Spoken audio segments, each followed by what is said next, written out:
Mga kapuso, 21 araw na lang, Pasko na at hindi po papatalo ang mga dekorasyong pampasko sa ilang lugar na bukod po sa sari-sari ang kulay at tema, tambuhala pa ang laki.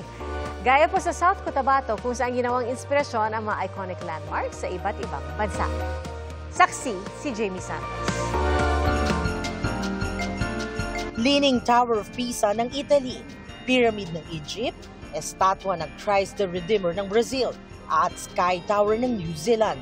Tampok sa Kasadja Christmas Festival sa Suralia, South Cotabato. Ang mga tanyag na landmark mula sa iba't ibang bansa.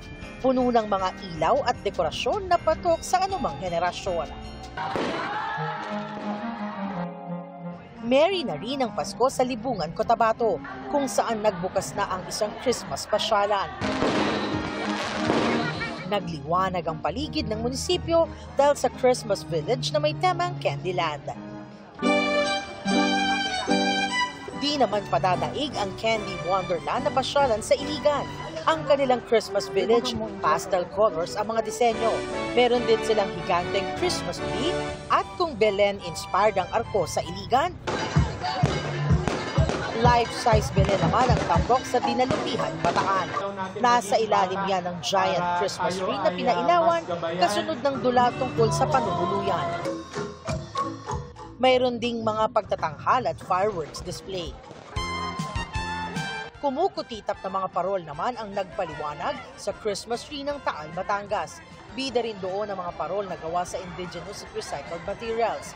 At bukod sa masasarap na pagkain, meron pang carnival rides. May Christmas village din sa bayan ng Cuenca, kung saan may Christmas tree, Belen at tunnel of lights din.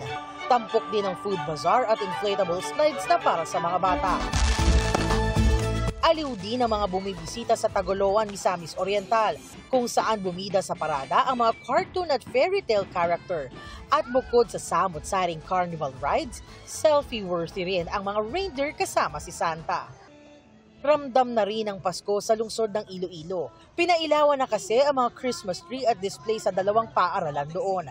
Nag-enjoy ang mga guro at mag-aaral, pati na ang ilang magulang na nakiisa sa pagdiriwang. May your wish come true naman ang tema ng Pasko sa Malabon.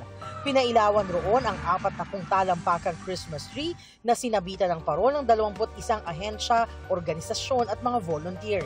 Ito ay bilang pagkilala sa kanilang buwis buhay na serbisyo publiko at pagtulong sa mga apektado ng kalamidad at sakuna. Ang pagtitipon ay kasabay ng paggunita sa International Volunteers Day. Gayon din ang pagdiriwang para sa mga nagwagi sa cleanest and greenest barangay. Para sa GMA Integrated News, Jamie Santos ang inyong saksi. Mga kapuso, maging una sa saksi. Mag-subscribe sa GMA Integrated News sa YouTube para sa iba't ibang balita.